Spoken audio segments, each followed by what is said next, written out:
Donc ensemble, ce que nous allons faire, nous allons mettre les arguments pour, côté balance pour, et les arguments contre.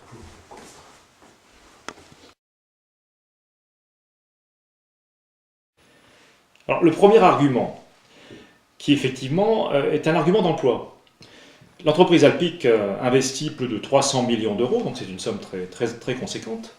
Et donc dans cette centrale à gaz, je rappelle que cette centrale à gaz c'est un énorme brûleur à gaz qui n'a rien à voir avec votre petite gazinière de chez vous. Donc c'est une entreprise qui fonctionne complètement en automatique, ça faut le savoir. On n'a pas besoin, c'est pas une usine qui va vous apporter 600 emplois. Il y a de l'emploi.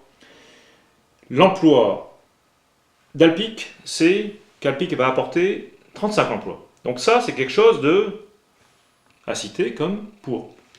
Et ici, 30 emplois qui sont indirects. Voilà.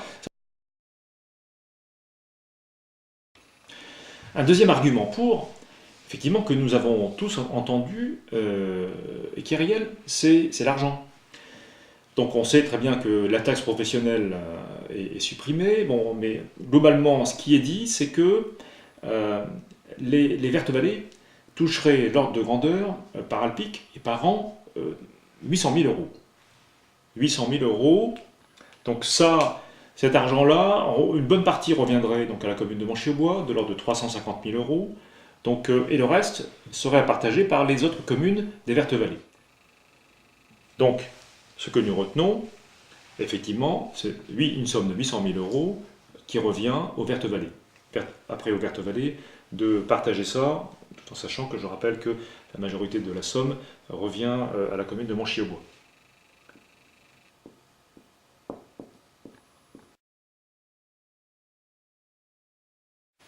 Bon, passons maintenant aux arguments contre.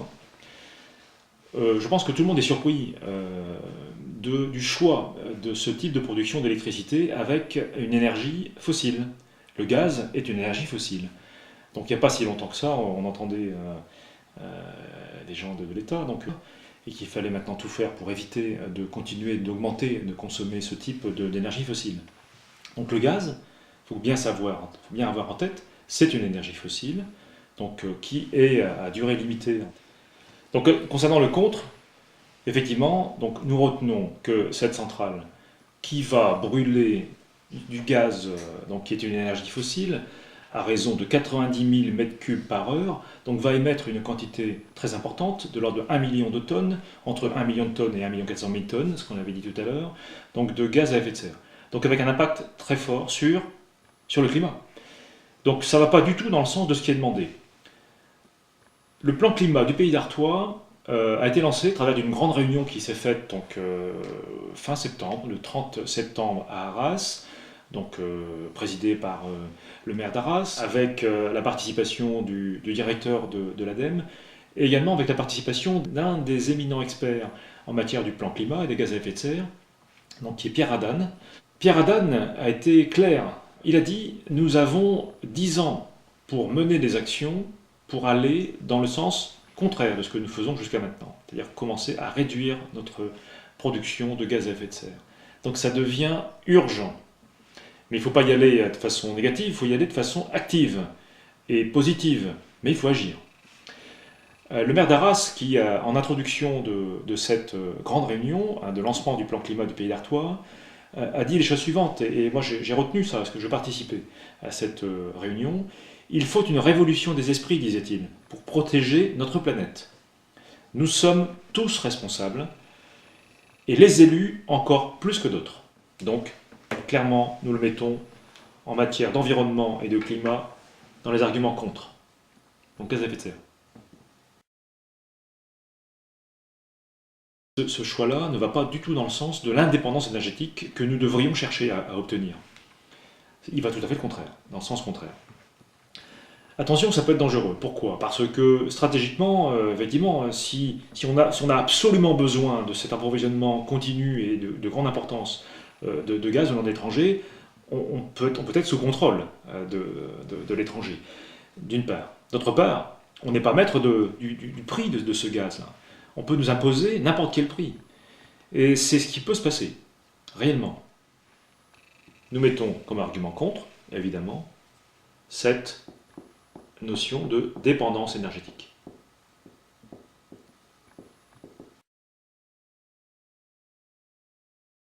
La libéralisation du marché de la production d'électricité et la libéralisation du marché de la distribution d'électricité va immanquablement dans le sens de l'augmentation des prix. On l'a déjà vu, et vous l'avez déjà vu avec les factures de gaz, pour ceux qui sont alimentés par le gaz au niveau de leur chauffage, vous avez vu l'importance des augmentations, mais il ne faut pas se leurrer. Donc, tout est parti dans le sens d'avoir la même chose au niveau de l'électricité classique. Donc le prix non maîtrisé, d'autant plus avec ces choix de dépendance énergétique, c'est un facteur qui va contre ce type de projet. Prix non maîtrisé. Le choix d'amener dans notre campagne, dans nos vertes vallées, notre belle campagne qu'on aime bien, qu'on affectionne pour se promener, etc., profiter de la nature et de la qualité de vie, ce choix-là va plutôt dans le sens contraire de cette qualité de vie. Donc ce choix-là va faire en sorte que notre image, à la fois non seulement de ruralité, mais de nature préservée, nature qu'on essaie de préserver au mieux, cette image va être dégradée. Pas un peu, mais non seulement l'image, mais également ça va avoir, cet impact de dégradation d'image, avoir un impact important sur tout le reste. Le reste, c'est quoi? Le reste, ça va être la valeur des choses, la valeur des biens. Je ne pense pas que les gens qui cherchent à trouver une habitation à la campagne, en général, les gens qui cherchent à venir à la campagne souhaitent avoir de plus en plus un environnement relativement sain, préservé. Ils ne vont pas venir s'installer à la campagne à côté d'une industrie. Ou sous le vent, polluer des gaz brûlés d'une centrale qui crache 90 000 m3 de gaz brûlé par heure. J'en serais fort étonné. Ça, c'est très important. Sachez que les jeunes couples qui cherchent des maisons aujourd'hui, y attachent beaucoup d'importance. Beaucoup d'importance. Preuve en est, c'est que depuis que ce projet est arrivé, qu'on en parle dans les journaux, etc., et les jeunes qui ont acheté récemment regrettent. Il y a déjà des jeunes qui veulent vendre, des gens qui veulent vendre leurs biens. Et déjà aujourd'hui, ils voient l'impact que ça a, puisque les gens savent qu'il y a ce projet de centrale, le bien a déjà chuté en termes de valeur. Donc, la perte de valeur estimée, c'est pas moi qui le dis, c'est des jeunes couples qui voulaient vendre leur maison, ont vu chuter de 20-25% le prix était proposé à la vente. Donc c'est quand même non négligeable pour tout le monde.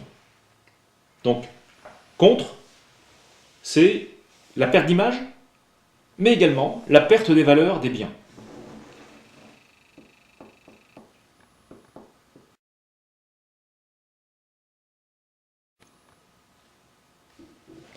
Autre argument contre, donc sachez que cette centrale va consommer de l'eau, donc va consommer l'équivalent en consommation de l'eau, ce que consomme un village comme Monchy-au-Bois. Donc c'est quand même pas, même si c'est pas gigantesque, c'est quand même pas négligeable, hein, donc l'équivalent d'une consommation du village de Monchy-au-Bois. Donc ça va venir pomper dans les nappes phréatiques, et surtout ça utilise l'eau potable du réseau, ça qui est important. Et vraiment aberrant, parce que je pense qu'il aurait été plus judicieux de choisir de pomper dans la nappe, dans le nappe local, peut-être moins propre à la consommation. Donc ça, c'est à citer comme impact non négligeable, l'impact sur la consommation. Est-ce que quand la centrale fonctionne, elle a besoin bien sûr de ce débit, c'est vital pour son fonctionnement technique, est-ce que la pression d'approvisionnement de l'eau potable des habitants du secteur sera suffisante?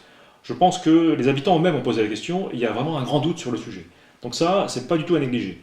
Parce que s'il fallait redimensionner l'ensemble du réseau pour avoir plus de pression, compte tenu de l'obligation d'approvisionner la centrale alpique, bon, je pense que ça ferait des ordres, d'être obligé de redimensionner tout le réseau local. Donc, compte tenu de ces arguments, nous mettons l'impact sur le réseau d'eau.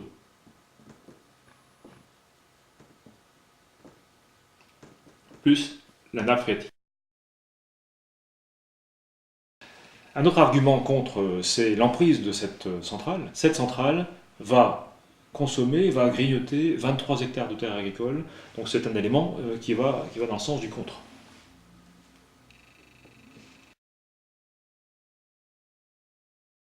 Bon, un autre argument qu'il ne faut pas oublier de citer, euh, c'est du gaz, ça veut dire risque d'explosion. Il faut savoir qu'une centrale du même type qui était sur le point de démarrer aux États-Unis, donc ça s'est passé à Middletown, dans le Connecticut aux États-Unis, cette centrale, dans la phase de test et de démarrage, a explosé. Donc avec un impact énorme, on sait très bien l'impact de l'explosion du gaz, donc ça a l'effet d'une très grosse bombe, donc avec un souffle énorme. Donc effectivement, il y a eu cinq personnes qui ont été tuées, donc les personnes qui étaient sur le site. Mais risque d'explosion. L'impact démontré au travers du dossier qui a été élaboré par le collectif des presque 150 médecins généralistes, mais également cardiologues, spécialistes pneumologues et cancérologues, l'impact sur 10 ans, c'est plus de 40 morts supplémentaires. Donc sans compter le nombre d'hospitalisations supplémentaires. Donc ça c'est totalement non négligeable. Ça faut le savoir. Et c'est factuel, ça vient d'études statistiques avérées. Donc ce que nous retenons sur l'argument santé, c'est une estimation de 40 morts supplémentaires dans les 10 ans qui viennent, plus un grand nombre d'hospitalisations supplémentaires. N'oublions pas en fait, que l'impact sur la santé, pensons à nos enfants, les enfants sont très sensibles à la pollution de l'air. Également les personnes âgées, hein, n'oublions pas ça. Mais on voit bien que les éléments chimiques qui sont rejetés ne vont pas affecter que cela. On voit bien que ça a un impact sur des pathologies plus sérieuses, comme les pathologies du sein, qui sont citées dans le dossier des médecins. Donc c'est presque 150 médecins généralistes, spécialistes, je pense qu'ils sont crédibles. Ils sont certainement plus crédibles que la parole d'une personne. Santé.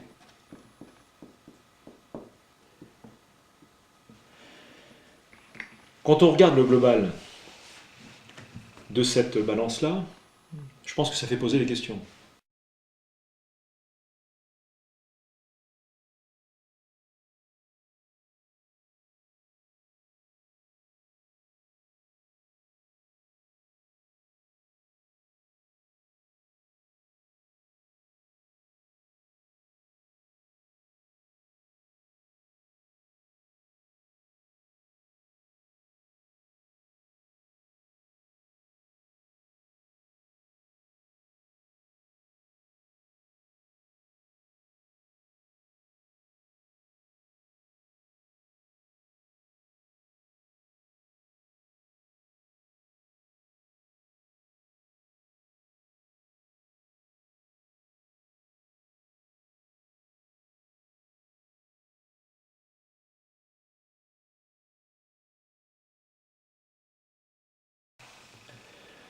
Revenons à l'impact argent.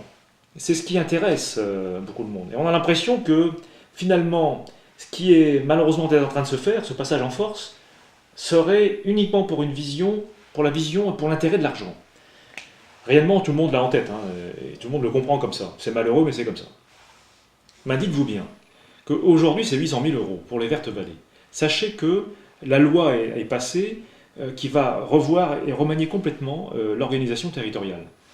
Donc nos coms de comme les Vertes Vallées, sont connues comme étant bien trop petites. Donc tout cela va exploser. Les décisions vont se prendre dans les mois et dans l'année qui vient. Donc ça veut dire quoi? Ça veut dire que tout simplement, demain, le petit gâteau qui est là, qui va être partagé par 20 communes, il ne sera plus partagé par 20 communes. Il va être partagé par 80, peut-être 80 communes. Donc une commune qui se dit, tiens, c'est intéressant, je vais avoir 15 000 euros par an, terminé. L'ordre de grandeur, ce sera plutôt quoi? Le millier d'euros, 1000, 1500 euros. L'argent qui va revenir à chaque commune demain, dans les suites à la réorganisation des territoires et des communautés de communes, sera bien plus négligeable que ce qui est annoncé ici. Donc sachez-le. Et je suis très surpris que personne n'en parle de ça.